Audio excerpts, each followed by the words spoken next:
grâce. Seigneur, merci pour ce jour que tu fais qui est pour nous un sujet de joie et d'allégresse. Seigneur, nous prions qu'en ce matin, que tu puisses parler. Parle à ton peuple, Seigneur Jésus, et convainc encore en ce matin, Seigneur, je prie que nous soyons disposés à te recevoir, Seigneur, je ne suis qu'un canal, Seigneur, parle à travers moi, dans le nom de Jésus, nous avons ainsi prié. Amen, amen, amen, amen. Shalom à tous, j'espère que nous allons bien. J'espère que nous avons passé une très bonne semaine. Je suis contente de nous revoir. C'est un privilège pour moi de me retrouver en ce matin. C'est une grâce. Je dis merci au Seigneur pour cette grâce qu'il me fait. Mais encore merci à l'apôtre pour la confiance renouvelée. Amen. Nous allons nous lever et nous allons lire la parole de Dieu. Jean 16 à partir du verset 7. C'est notre texte de base. Cependant, je vous dis la vérité. Il est avantageux que je m'en aille, car si je ne m'en vais pas, le consolateur ne viendra pas vers vous. Mais si je m'en vais, je vous l'enverrai. Et quand il sera venu, il convaincra le monde en ce qui concerne le péché, la justice et le jugement. En ce qui concerne le péché, parce qu'il ne croit pas en moi. La justice, parce que je vais au Père et que vous ne me verrez plus. Le jugement, parce que le prince de ce monde est jugé. Amen. Amen. On peut se rasseoir. En ce matin, j'aimerais nous parler de l'œuvre du Saint-Esprit dans le monde. Nous venons de lire un passage dans Jean 16. Nous devons savoir que dans Jean, à partir du verset 13, Jésus est en train de faire le dernier repas avec ses disciples. Il fait son dernier repas et il est en train de parler à ses disciples des choses assez dures à porter. Il prépare les disciples au fait qu'il sera crucifié et qu'il va mourir dans quelques instants. Mais sauf que dans ce qu'il était en train de dire, il rend triste les disciples. Les disciples, c'est triste. Les disciples ne comprennent pas trop. Ils se disent, mais ce monsieur, on a tout quitté pour le suivre. Nous sommes là, nous avons quitté, Pierre même l'avait dit à un moment, nous qui avons tout quitté, qu'est-ce que nous allons avoir après? Ils ont quitté leur famille, ils ont tout quitté pour le suivre parce qu'ils croyaient en un Messie. Sauf que ce même Messie vient encore annoncer des choses compliquées, qu'il va s'en aller. Il va s'en aller, mais il va s'en aller où? Pourquoi il va s'en aller? Et dans notre passage de base, lorsque les disciples sont tristes, Jésus vient leur dire que il va partir, mais il est avantageux qu'il s'en aille. Pourquoi il parle d'un avantage? On parle de Jésus. Jésus qui est pleinement Dieu et pleinement homme, mais qui dit que c'est un avantage qu'il s'en aille. C'est quand même surprenant. Pourquoi? Parce qu'en fait, il annonçait la venue de quelqu'un qui était le consolateur. Il annonçait le Saint-Esprit, le Paraclétos. Et ce Paraclétos-là avait avait plusieurs buts, avait plusieurs rôles, mais il venait pour habiter en nous. Jésus était extérieur, vous voyez. Mais le Saint-Esprit, lorsqu'il vient, il habite en nous. Et lorsqu'il habite en nous, c'est un avantage. Et nous allons le voir. Nous allons voir que c'est un avantage que de l'avoir en nous. Et il s'arrête sur dire que le Saint-Esprit, il l'a pas appelé Saint-Esprit, il l'a appelé consolateur. Pourquoi consolateur? Parce que le Saint-Esprit, là, il parle à des disciples. Les disciples ont accepté, c'est ceux qui ont accepté Christ comme Seigneur et Sauveur. Et il parle de la facette de la consolation. Parce que eux, ils ont déjà reçu Christ. Il leur dit non, je vais partir, c'est vrai. Mais vous ne serez pas seuls. Je ne vous abandonne pas. Je vous envoie un consolateur. Il parle à des disciples. Mais il ne s'arrête pas là. La suite de notre passage dit, pardon, je vais l'afficher. La suite de notre passage dit, et quand il sera venu, il convaincra le monde. Il y a une facette du Saint-Esprit que l'on voit souvent, c'est celui du consolateur. C'est celui du Paraklétos. Mais la facette qui m'intéresse en ce matin, c'est la facette de « il convaincra ». Il va convaincre quoi? Pourquoi? Qui? Il convaincra le monde. Et le monde, lorsqu'on le voit dans ce passage, on parle du monde des gens qui n'ont pas accepté Christ comme Seigneur et Sauveur. Voilà pourquoi le thème de ce matin, c'est l'œuvre du Saint-Esprit dans le monde. C'est pas le monde comme la terre, c'est le monde des gens qui n'ont pas encore accepté Christ. Et il faut savoir que le Saint-Esprit, sa mission est de rendre témoignage à Jésus. Dans Jean 15, à partir du verset 26, la Bible dit, « Quand sera venu le Consolateur que je vous enverrai de la part du Père, l'Esprit de vérité, qui vient du Père, il rendra témoignage de moi. » C'est Jésus qui parle. Jésus parle à des disciples en disant que le Saint-Esprit vient pour me rendre témoignage. Et nous savons que avant de partir, avant d'être élevé au ciel, Jésus nous a donné une mission de faire des disciples. Et en tant que, pour faire des disciples, nous rendons témoignage de Christ.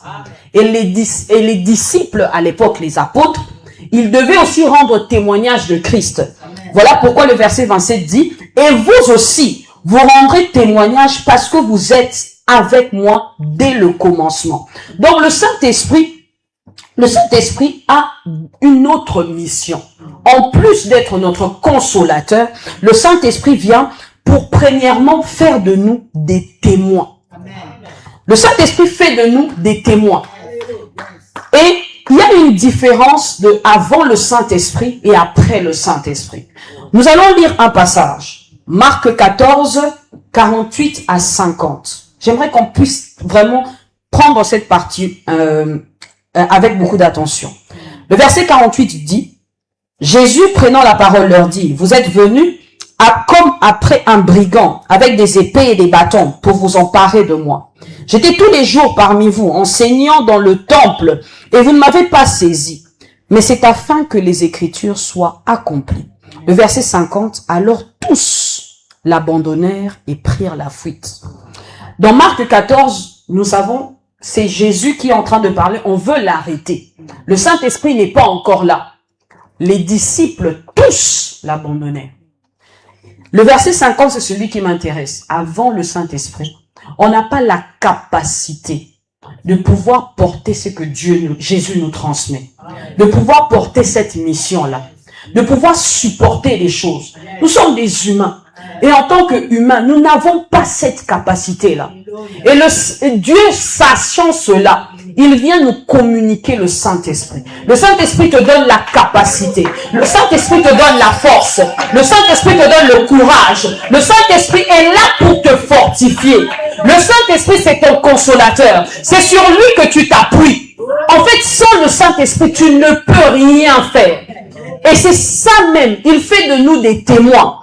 Pour preuve, dans Acte 4, le verset 31, la Bible dit, « Quand ils eurent prié, le lieu où ils étaient assemblés trembla. Ils furent tous remplis du Saint-Esprit. » Et la suite, c'est qu'ils annonçaient la parole de Dieu avec assurance. Ils annonçaient la parole de Dieu parce que le Saint-Esprit était venu. Donc le Saint-Esprit a cette capacité de faire de nous des témoins. Il a cette capacité de faire de nous des témoins de Christ. Et nous devons le savoir. Tous les jours quand tu te promènes en tant que chrétien, tu dois savoir que le Saint-Esprit est là. Amen. Le Saint-Esprit est là pour te donner le courage. Et c'est pas seulement pour témoigner de Christ en parlant avec des gens comme ça, mais même dans ta façon d'être, même dans ton milieu, même si tu ne parles pas, le Saint-Esprit te donne les capacités. Le Saint-Esprit te donne le fruit de l'Esprit qui te permet en fait d'être témoin de Christ. Et tous les jours quand tu marches, tu dois en avoir cette assurance que le Saint-Esprit fait de nous des témoins. Et l'autre facette du Saint-Esprit, c'est que le Saint-Esprit vient convaincre le monde. Je nous ai défini le monde tout à l'heure. C'est ceux qui n'ont pas accepté Christ comme Seigneur et Sauveur. Et pour ceux qui n'ont pas accepté comme Seigneur et Sauveur, le Saint-Esprit est comme un juge et un législateur. Ici, on nous parle de « il viendra convaincre » dans notre passage de base. Et nous allons l'exploiter de fond en comble. Nous allons comprendre la réalité derrière. On dit que il viendra convaincre, il convaincra le monde. Ici, le verbe convaincre vient du grec eleko, qui signifie reprimander, faire des reproches, mettre en lumière une faute, prouver la culpabilité et convaincre un coupable. Lorsqu'on parle de convaincre, le Saint-Esprit, lorsqu'on part annoncer Christ par exemple, lorsque tu vois une personne qui ne vit pas bien et que tu dois lui parler, en fait, rien ne te garantit qu'il va te croire. Rien ne te garantit aussi qu'il va changer de voix. Rien ne te garantit qu'il va accepter ce que tu lui dis. Maintenant, c'est là où le Saint-Esprit intervient. Parce que le Saint-Esprit fait l'œuvre de conviction. Le Saint-Esprit vient faire la reproche à la personne pour dire que là, tu as mal agi. Le Saint-Esprit vient mettre en lumière quelque chose qui n'est pas, en fait, dans la norme de Dieu. Et c'est ça l'œuvre du Saint-Esprit. J'aimerais dire à quelqu'un, c'est pas parce que tu as parlé à une personne, tu l'as annoncé l'évangile et qu'il ne t'a pas écouté, qu'il n'a vraiment pas écouté. C'est pour cela que c'est important de prier. Lorsque tu pries et que tu pars annoncer, c'est le Saint-Esprit après qui convainc. Son travail est de convaincre le monde. Et il y a un exemple qu'on voit dans Luc 13. Je vais pas lire le passage, mais dans Luc 3 plutôt. Jean-Baptiste qui parle à Hérode. Hérode, en fait, pour la petite histoire, Hérode s'est remarié à Hérodias. Dans Luc 3. Et Hérodias était la femme de son frère. Lorsque Jean-Baptiste vient dire à Hérode, Hérode ne dit rien. Mais après, il fait arrêter Jean-Baptiste. Pourquoi? Parce que Jean-Baptiste lui parlait de quelque chose de mauvais qu'il faisait. Et en fait, dans ce cas-là, c'est seulement le Saint-Esprit. C'est seulement le Saint-Esprit. La personne il est déjà amoureux. Tu vas lui dire quoi? Tu vas lui dire que non, tu es dans le péché, et puis lui, il va t'écouter. Non, il va pas t'écouter. Il vit bien.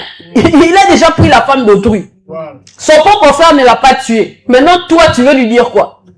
Que non, il vit mal. Non, ça ne va rien le faire. Et c'est le Saint-Esprit qui convainc. Et nous avons besoin du Saint-Esprit car son rôle est de convaincre lorsque nous annonçons l'évangile. Maintenant, il convaincra le monde de quoi? La première des choses qu'il convainc, il convainc de péché.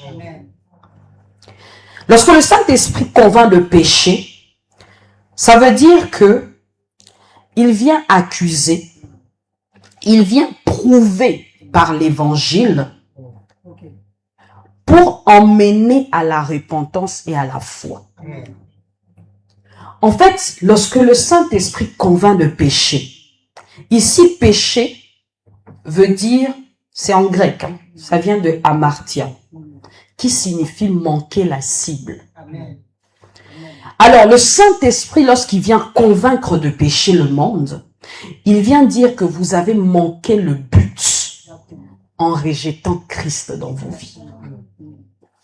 C'est ça, quand il vient convaincre le monde de péché. Vous savez, nous sommes dans un monde où on veut banaliser le mot péché. Le péché n'est plus considéré comme il doit être. On commence à trouver des tournures pour cacher, pour camoufler le péché. Lorsque quelqu'un pêche, on essaye d'arranger cela pour dire que non, il n'a pas vraiment voulu, mais voilà, le péché n'est plus comme tel le péché. Mais j'aimerais nous dire que le vrai problème de l'homme, c'est le péché. C'est tellement vrai que Christ est venu mourir à la croix pour cela. Christ n'est pas mort pour nos beaux yeux. Christ est venu traiter le problème du péché. Et le péché doit être... En fait, tu dois réaliser que l'homme qui pêche mourra. C'est pas parce que tu ne meurs pas physiquement que spirituellement tu ne meurs pas. La Bible dit dans Romains 3, 23, car tous ont péché et sont privés de la gloire de Dieu. En fait, le fait même de naître, tu as déjà la nature pécheresse. Tu n'as rien fait pour cela. C'est ta nature adamique qui intervient. Donc, c'est le péché qui est en toi. Qui apprend à un enfant à mentir? Personne. Mais nous voyons des enfants qui sont experts en mensonges. Mais où il a appris ça?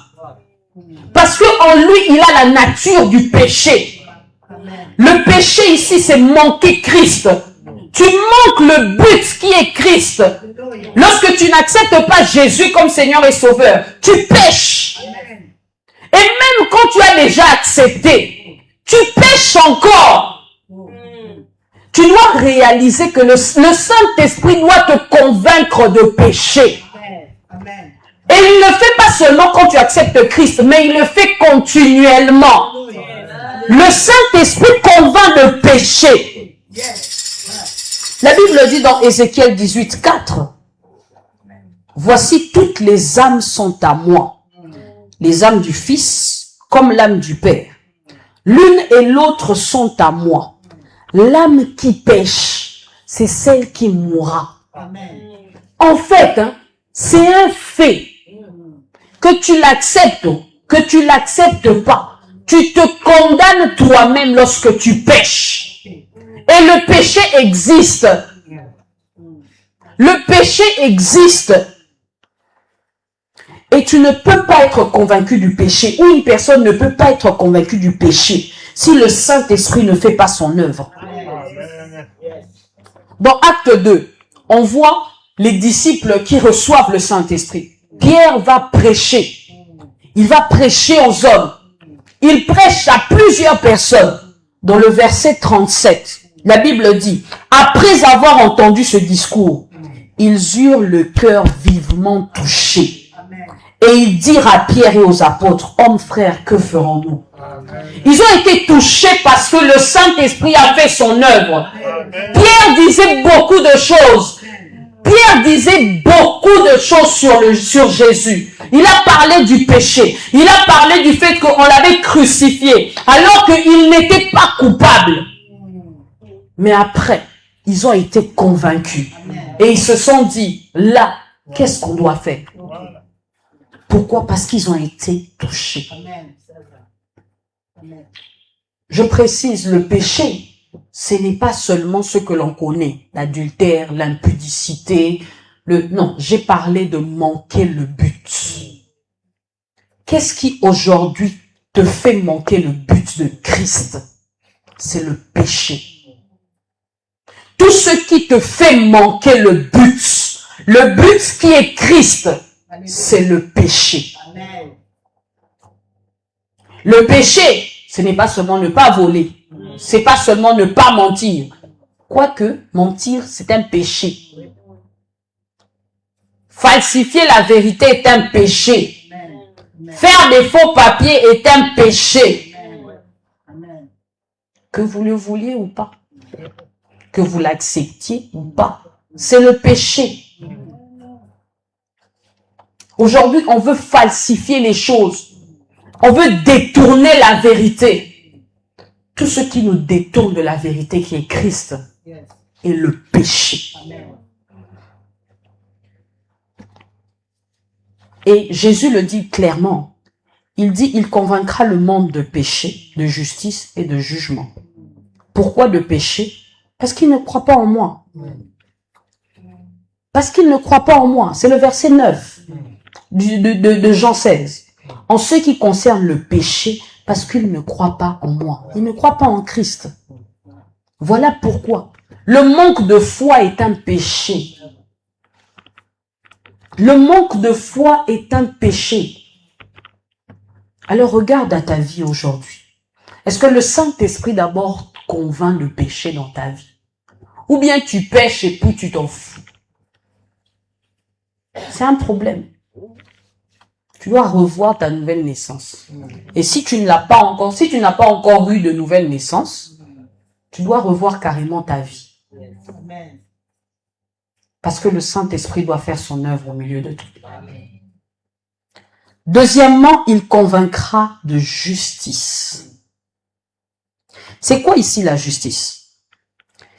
Ici, la justice, c'est simplement ce qui est conforme à la norme de Dieu. Lorsque le Saint-Esprit finit de convaincre de péché une personne, il vient démontrer au monde que Christ est juste. Et que tous ceux qui décident de croire en Jésus comme Seigneur et Sauveur sont déclarés justes et non coupables par la foi. Romains 5, 1. Étant donc justifiés par la foi, nous avons la paix avec Dieu par notre Seigneur Jésus-Christ. Le verset 10 dit quoi?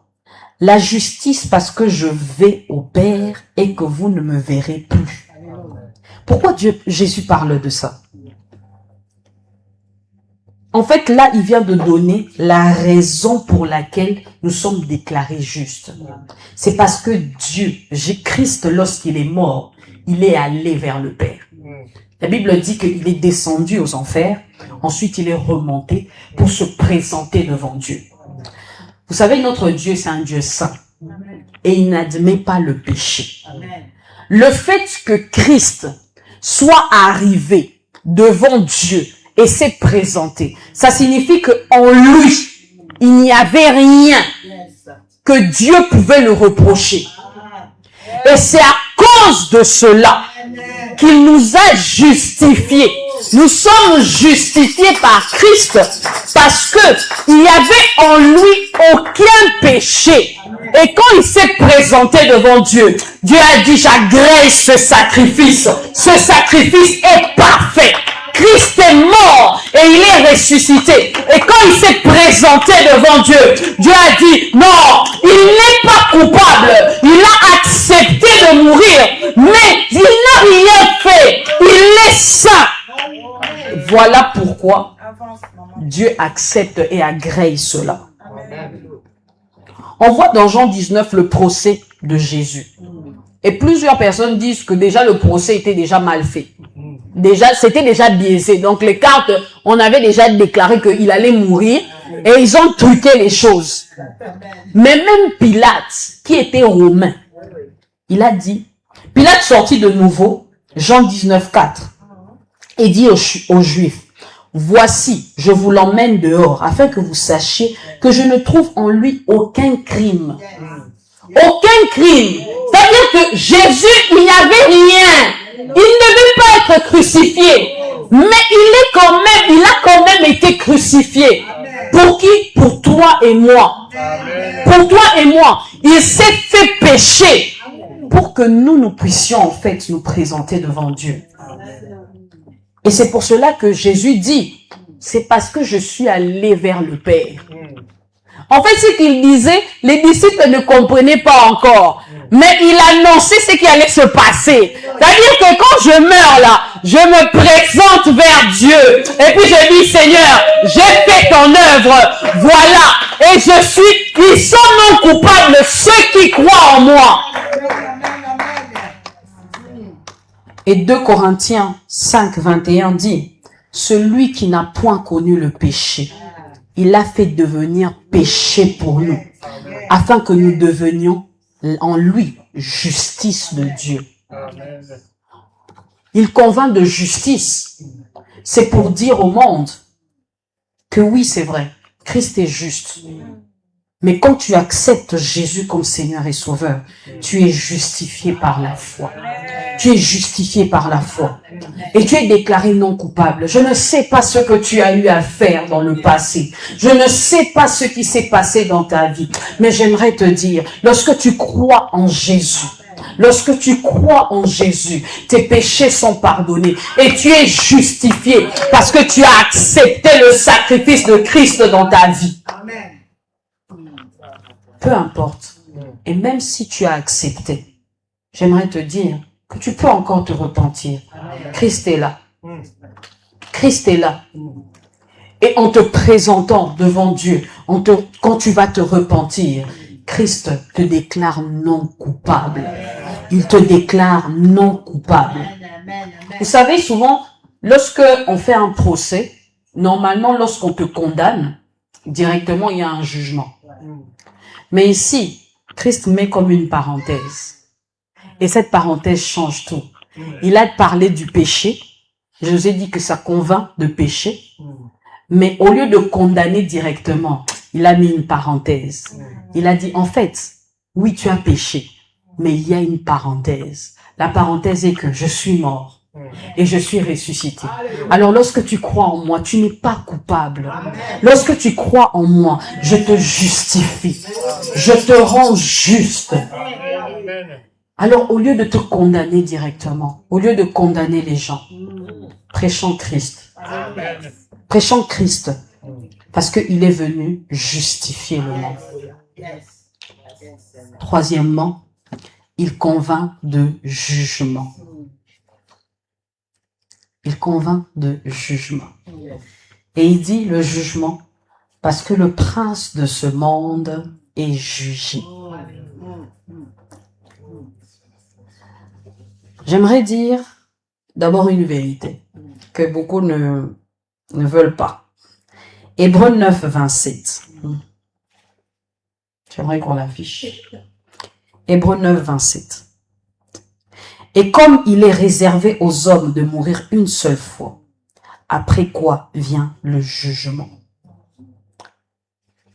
Nous devons savoir que tu pêches, que tu ne pêches pas, selon toi, que tu acceptes Christ, que tu n'acceptes pas Christ. Il est réservé à un homme de mourir une seule fois. Et après quoi vient le jugement? Le jugement là, ça va arriver. Maintenant que tu me crois, que tu ne me crois pas, c'est ton choix. Mais j'aimerais te dire que tout ce que tu fais là, tu seras jugé. Il y a un jugement réservé à la fin. Acte 17, 31.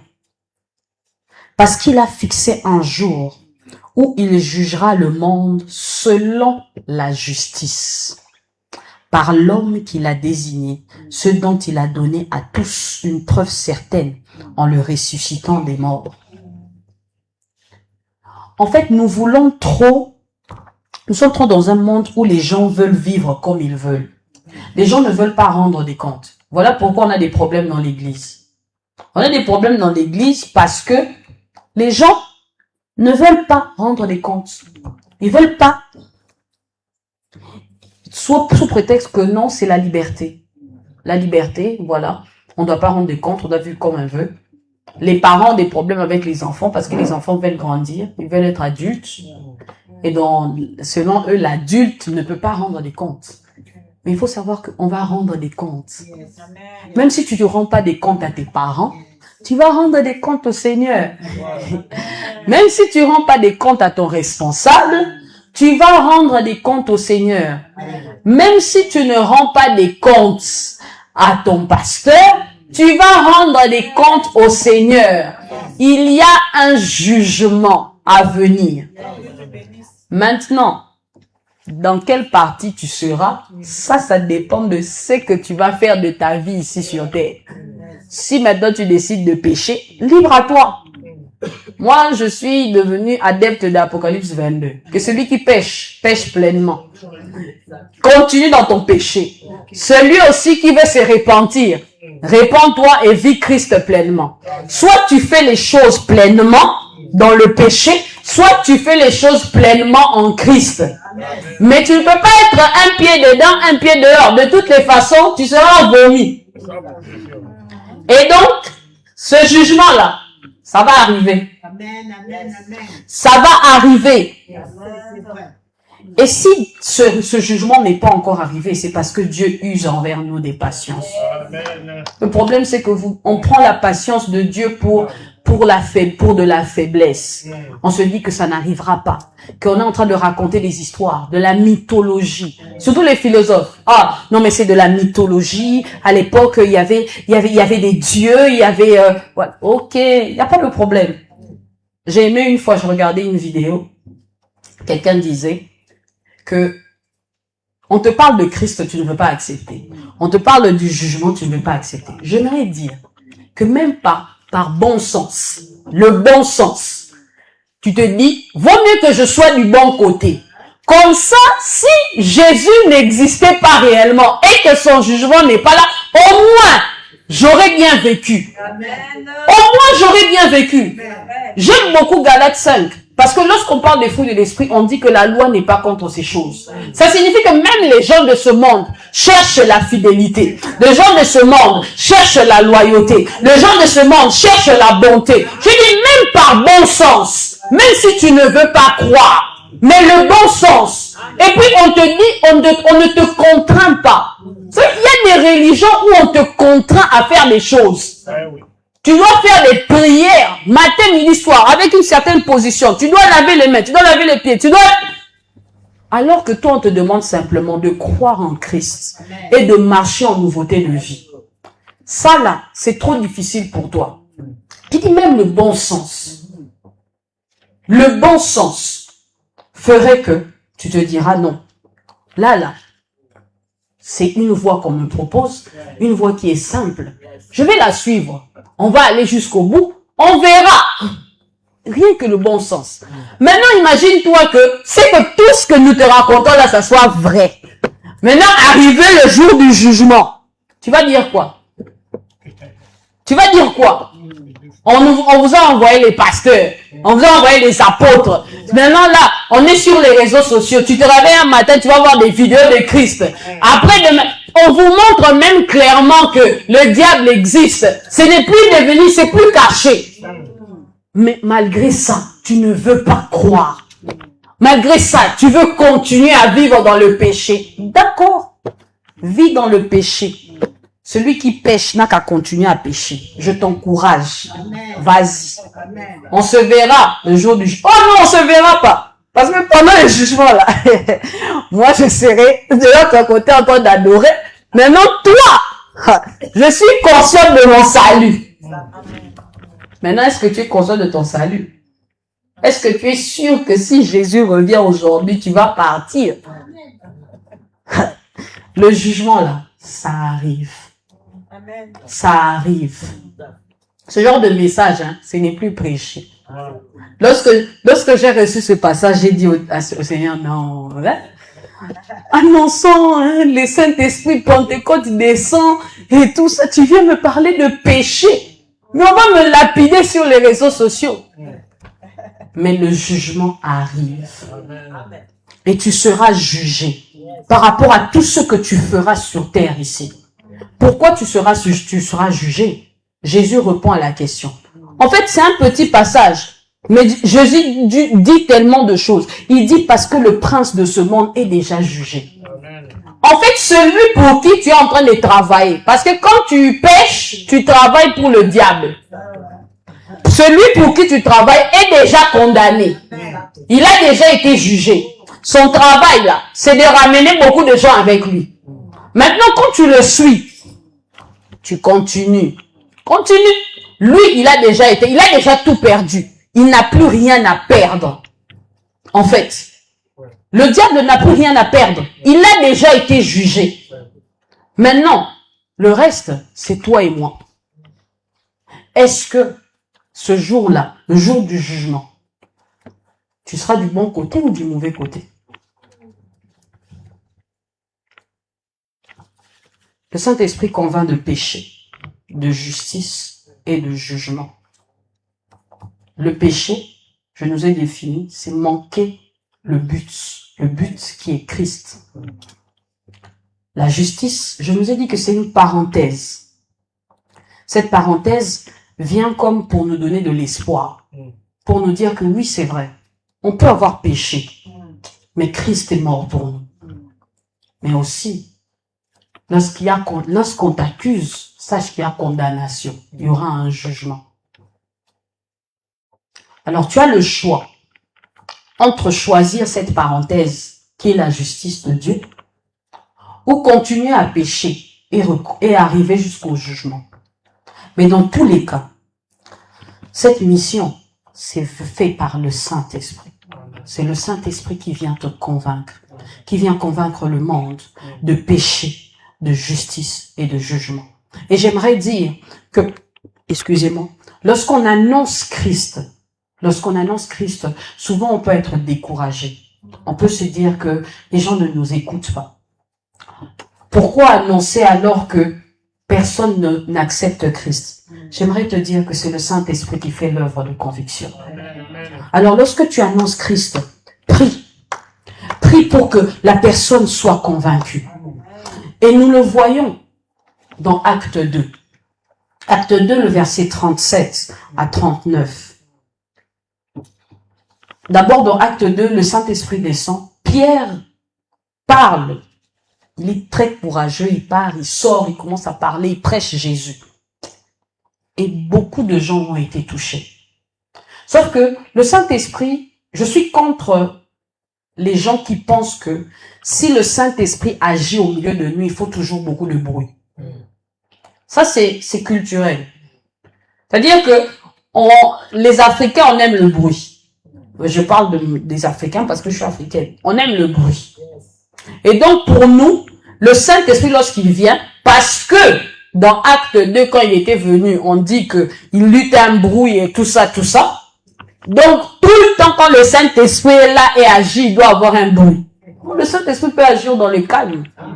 L'œuvre de conviction, ça ne se fait pas, avec beaucoup de bruit. L'œuvre de conviction se fait dans le cœur. Et c'est dans le calme. Ce n'est pas parce que il n'y a pas eu de bruit que le Saint-Esprit n'a pas agi.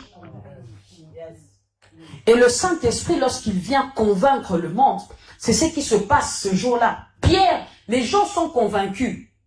Mais ils ne s'arrêtent pas dans les émotions. Ils posent la question à Pierre. Verset 37. Après avoir entendu ce discours, ils eurent le cœur vivement touché. Et ils dirent à Pierre et aux autres apôtres, « Hommes frères, que ferons-nous » Lorsque le Saint-Esprit se déploie, lorsque le Saint-Esprit te convainc, il te pousse à l'action.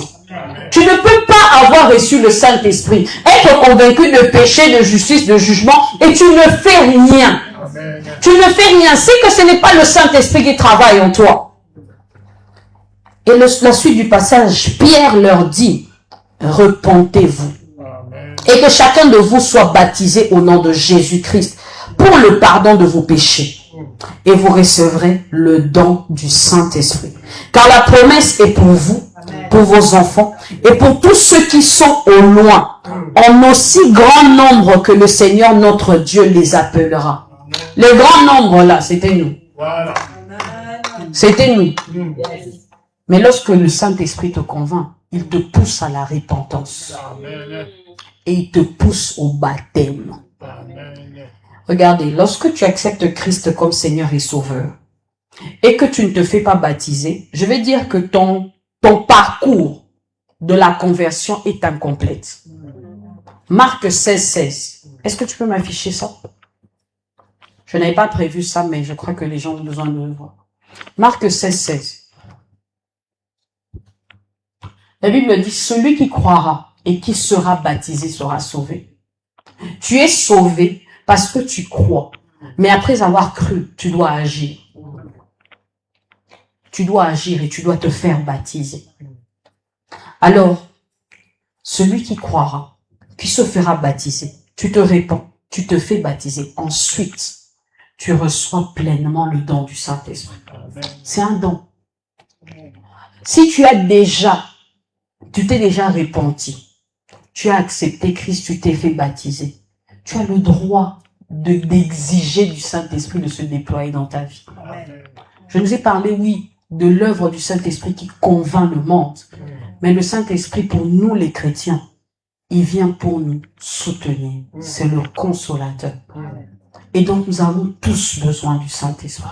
Nous avons besoin du Saint-Esprit pour nous, même en tant que chrétiens. Nous avons besoin du Saint-Esprit pour le monde et pour annoncer au monde. Nous avons besoin du Saint-Esprit pour être nous-mêmes des témoins. Dans tous les cas, nous avons tous besoin du Saint-Esprit. Que le Seigneur nous bénisse. Amen. Amen.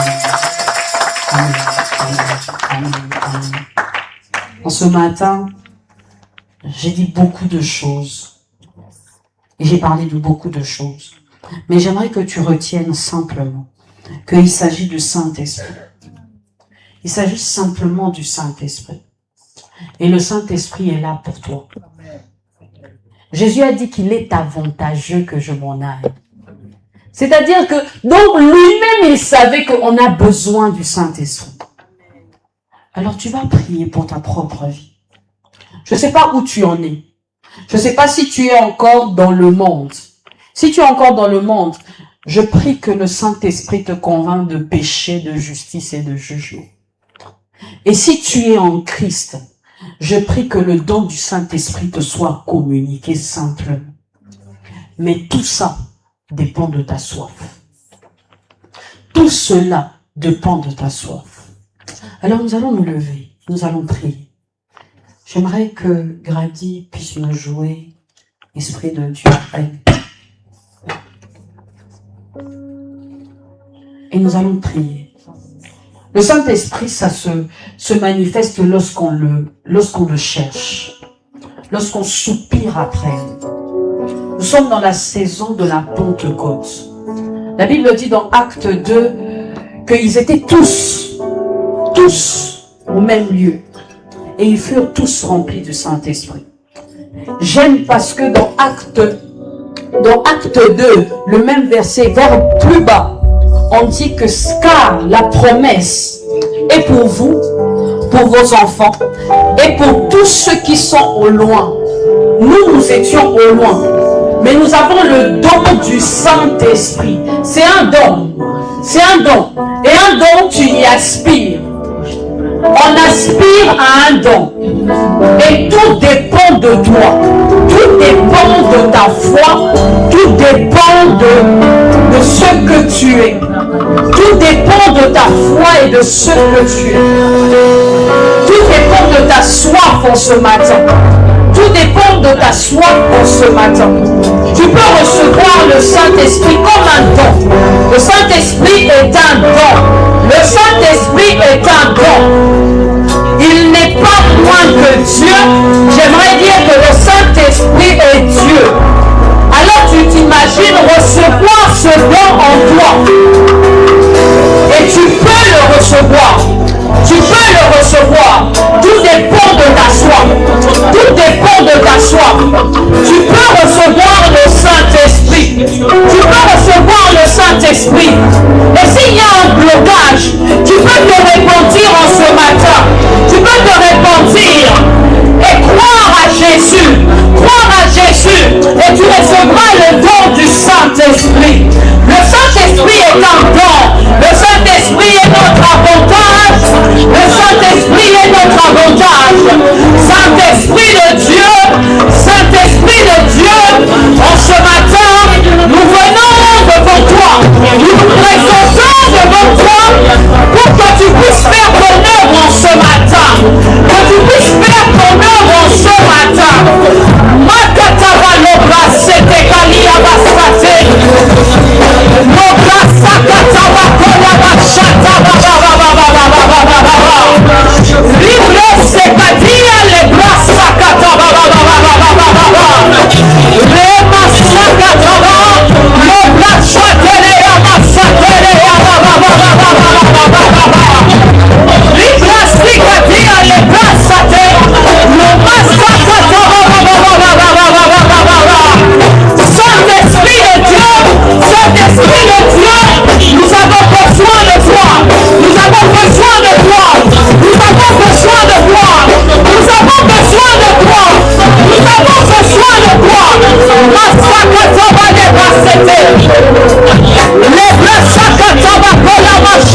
Saint-Esprit, tu fais ton entrée.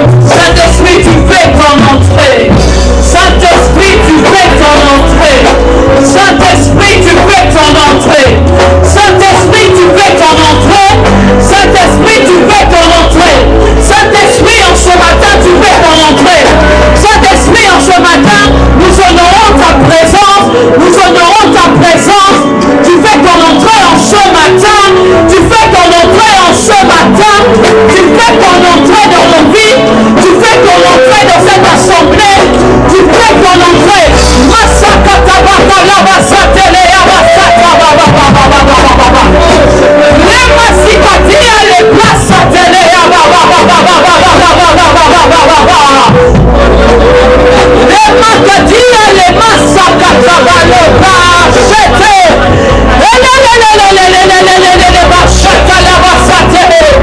Saint-Esprit, tu fais ton entrée en ce matin. Saint-Esprit, tu fais ton entrée en ce matin. Saint-Esprit, tu fais ton entrée. Nous honorons ta présence. Nous honorons ta présence. Nous honorons ta présence. Nous honorons ta présence, Saint-Esprit. Matakalabasate. Libreseteleyabasataba. Lomasikatia. Lebrasataba.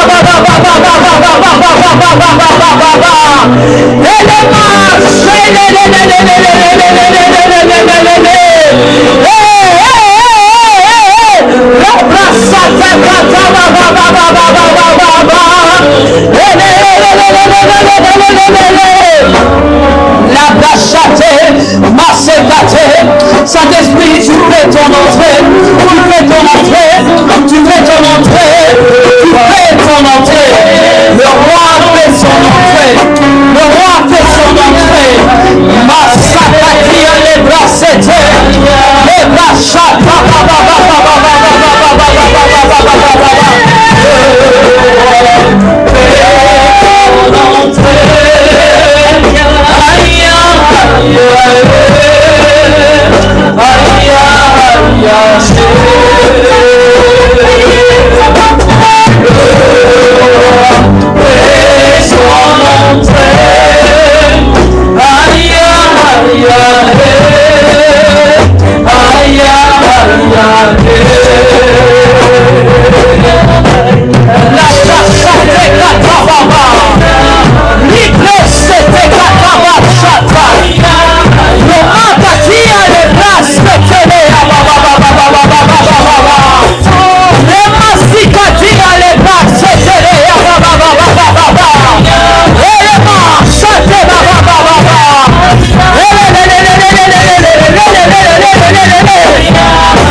simplement monter?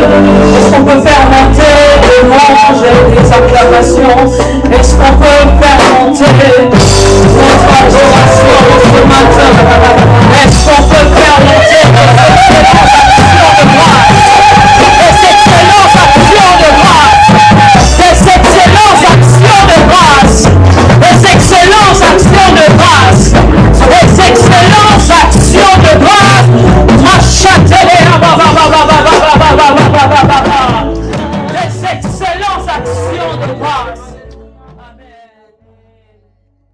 Éternel, nous te disons merci.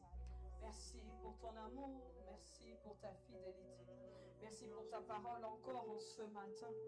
Seigneur, parle-nous et continue à nous parler. Saint-Esprit, nous voulons dire simplement, fais ton œuvre au milieu de nous. Fais ton œuvre, Seigneur, pour nous, mais aussi fais ton œuvre, Seigneur, pour